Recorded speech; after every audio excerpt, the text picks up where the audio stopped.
Union leaders argue that increases in multinational control of manufacturing have shifted labor to nations without strong worker protection, resulting in a corresponding global decrease in workers' average wages.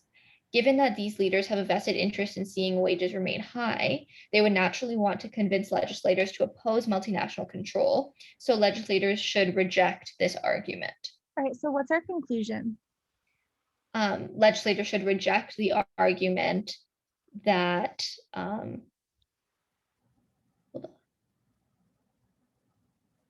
that there shouldn't be multinational control over manufacturing. Yeah, that increases in multinational control of manufacturing have shifted labor to nations without strong work. Yeah. Okay, so we're saying that union leaders argue that there should be this increase without strong worker protections, resulting, but we say that we should reject this because these leaders have a vested interest in seeing wages remain high. They would naturally want to convince legislators to oppose this control. Oh, wait, maybe I'm reading that wrong. Union leaders argue this, but these leaders have this, so we should reject it. Oh, they would naturally want to convince legislators to oppose multi-nature control. Am I crazy? I think it's like union leaders argue something, but because of course they'd want to see the wages remain high, obviously they would oppose multinational control. Yeah. Okay, excellent. So what is our issue with this? So I think the issue is that it says like given that these leaders have a vested interest, it's basically saying that the legislator should reject the union leader's opinion because the union leaders have an interest in it, which is not like a completely valid reason to reject something. Excellent. Why not? Because it's almost like when people attack the person rather than the argument, it's kind of like that. Yes, excellent. All right, so go ahead and walk me through these answer choices. Treats the mere fact that certain people are union members as sufficient to cast doubt on all of the viewpoints expressed by those people. So okay, I think this is the one that I picked, so I know it's wrong, but I know it's wrong because I think it's too intense. Like it says to cast doubt on all of the viewpoints, but like we're not really casting doubt on all the viewpoints. Treats the mere fact that certain people are union members. So we take the fact that just because people are union members as enough evidence to cast doubt, on all of the viewpoints. Yeah, we don't cast doubt on all of the viewpoints. Excellent. Mm-hmm. All right, what about B?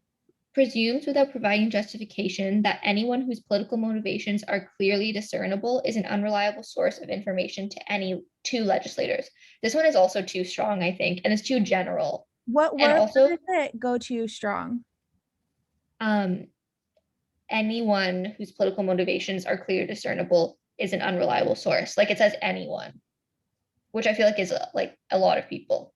And also, we're not really talking about political motivations either. Excellent. All right, next C.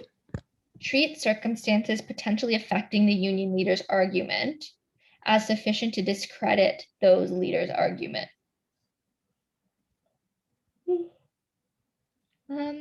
Treat circumstances potentially affecting the union leader's argument as sufficient to discredit. I think I would keep this one because I mean they are discrediting the leader's argument, and there are circumstances that they're talking about. So I'd keep that one. Okay. And then presumes without providing justification that the argument it cites is the union leader's only argument for their view. No, they don't even do that. We don't assume that it's our only argument. Yeah.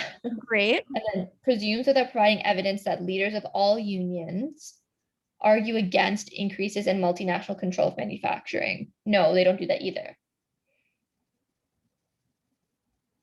Yeah, we don't say all, like, yeah, a lot of these you could cross off for too strong of answer choices. Yeah. That's kind of funny how often that came up. Yeah. So then it's this one. I think the thing that confused me with this one was that it doesn't, so I want to say, like, you can say this one, like, it's ad hominem, right? Or, it's attacking the source, but our answer choice doesn't say that, right? We don't say our issue is that you're doing this. Right. What does our answer choice do? Like, why is this a tricky answer? Or why do you think people struggle with it? Mm,